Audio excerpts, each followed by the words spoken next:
Hello friends, B Com e learning में आपका स्वागत है। फ्रेंड्स, जैसा कि हम लोगों का लेक्चर चल रहा है फाइनल अकाउंट में, तो आज हम फाइनल अकाउंट में जानेंगे प्रॉफिट एंड लॉस अकाउंट के बारे में। तो friends, profit and loss account से किसी भी बिजनेस की परफॉर्मेंस का पता लगाया जा सकता है कि हमने जो है अपने बिजनेस में कितना हमें प्रॉफिट हुआ और कितना हमारा लॉस हुआ। तो friends, profit and loss account में हम केवल इनडायरेक्ट एक्सपेंसेस को इंक्लूड करते हैं। इनडायरेक्ट एक्सपेंसेस और इनडायरेक्ट इनकम को हम लिखते हैं। हम प्रॉफिट एंड लॉस अकाउंट से अपने बिजनेस के नेट प्रॉफिट और नेट लॉस का पता लगा सकते हैं। फ्रेंड्स, हम अपने प्रॉफिट एंड लॉस के फॉर्मेट को समझते हैं, देखते हैं। जैसा कि हमने बनाया था आपको इसके पहले ट्रेडिंग अकाउंट्स और जो है ट्रायल बैलेंस को बताया था। फ्रेंड्स, यदि हमारा ट्रायल बैलेंस और ट्रेडिंग अकाउंट में किसी भी प्रकार का कंफ्यूजन नहीं है और यदि हम बना चुके हैं, उसी के बाद बनाएंगे प्रॉफिट एंड लॉस अकाउंट। जैसा कि हमने आपको बताया है, ट्रेडिंग एंड पीएल जो होता है, पीएल अकाउंट जो होता है, ये दोनों एक ही अकाउंट से दोनों सेपरेट अकाउंट है, दोनों सेपरेट अकाउंट है। बट जब हम इसको बनाते हैं, अंडरस्टैंड हमने जो किया है उसको सेपरेट किया है, और जब हम इसको किसी प्रोजेक्ट में, अपने बिजनेस में, अपने अकाउंट में मेंटेन करते हैं, तो ये दोनों एक में ही मेंटेन करते हैं। लेकिन मैं इसको थोड़ा सा आपको समझाने के लिए, जिससे हमें आसानी से समझ में आए, उसके लिए मैंने इसको सेपरेट करके अंडरस्टैंड किया है। तो फ्रेंड्स, हम जब भी बनाएंगे इसको एक में ही मर्ज करके बनाएंगे। क्लियर? तो हमें कुछ पार्टियां, जैसे 2 ग्रॉस लॉस है एंड 2 ग्रॉस प्रॉफिट है, यानी यहाँ पे जो हमारा लिखा गया है ये दोनों हम ट्रेडिंग अकाउंट से लाएंगे। तो ट्रेडिंग अकाउंट हमको अच्छी तरह से आनी चाहिए। यदि आपको ट्रेडिंग अकाउंट में किसी प्रकार का कंफ्यूजन है, तो आप हमारे पिछले वीडियो यानी डिस्क्रिप्शन बॉक्स में जाकर हमारे लिंक को प्राप्त कर सकते हैं। फॉर्मेट मेरा प्रॉफिट एंड लॉस का वही रहेगा, पीए के फॉर्म में, यानी पापा के फॉर्म में। पी से पर्टिकुलर, ए से अमाउंट, पी से पर्टिकुलर, ए से अमाउंट, यानी पापा के फॉर्म में हमारा क्या रहेगा, फॉर्मेट रहेगा। Clear?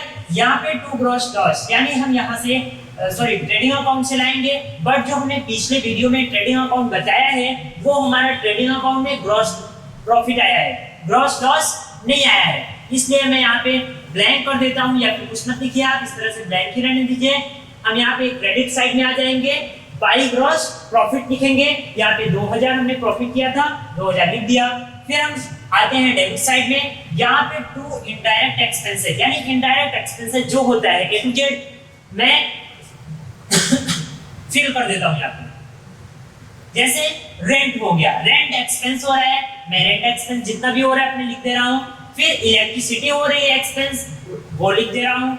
Salary, entertainment, bad debts, discount expense हो रहा है, तो हम सब कुछ एक्सपेंस में लिख देते हैं फ्रेंड। और यहाँ पे हम क्रेडिट साइड में आते हैं, बाई इनडायरेक्ट इनकम, यानी इनडायरेक्ट इनकम जो हुआ है उसमें हम, जैसे हमें रेंट प्राप्त हुआ है, यानी रेंट इनकम हुआ है, तो हम रेंट इनकम लिख देते हैं। कमीशन इनकम हुआ है तो कमीशन इनकम लिख देते हैं। यदि डिस्काउंट एक्सपेंस के बजाय हमको डिस्काउंट प्राप्त हुआ है, यानी डिस्काउंट से इनकम हुआ है, तो हम यहाँ पे लिख देते हैं। यानी जो इतने एक्सपेंस हुए हैं, इसका हमने टोटल कैलकुलेट, हम ट्रायल बैलेंस से हम लिए हैं, ये हमारा 1500 हुआ है। क्लियर?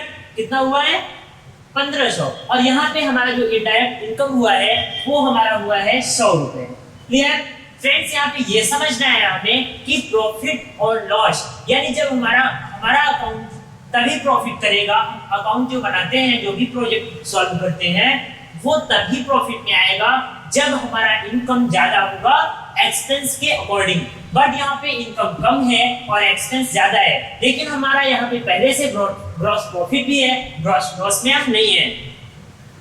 इसलिए हम यहाँ पे पहले इसको कैलकुलेट करेंगे।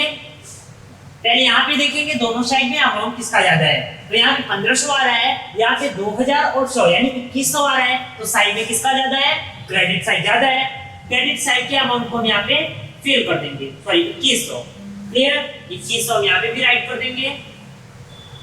ओके, फिर मैं क्या करता हूँ, अब हमको माइनस करना है 1500 में से 2100 में से 1500 माइनस करना है, जो भी आता है वही हमारा नेट प्रॉफिट होगा। तो हम यहाँ पे लिखेंगे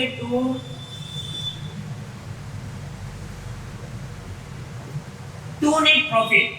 नेट प्रॉफिट कितना हुआ 2100 माइनस 1500, यानी जितना हमारा ये आया है क्रेडिट साइड में डेबिट साइड को माइनस कर देंगे, मेरा आ जाएगा 600, यानी 600 जो हमारा है वो हमारा नेट प्रॉफिट है।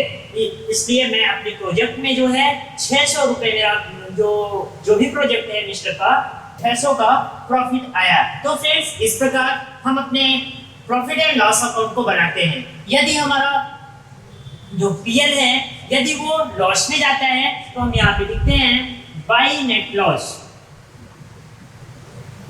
नेट लॉस नहीं है इसलिए मैं यहाँ पे कुछ नहीं लिखता हूँ। क्लियर? तो इस तरह से हम अपने प्रॉफिट एंड लॉस अकाउंट को बनाते हैं। फ्रेंड्स हमारा ये लेक्चर कैसा लगा? यदि आपको इस लेक्चर में किसी भी प्रकार का कंफ्यूजन है तो आप हमें कमेंट बॉक्स में अपनी प्रॉब्लम को बताएं और मैं आपकी प्रॉब्लम को शायद सॉल्व कर सकूं। Thank you.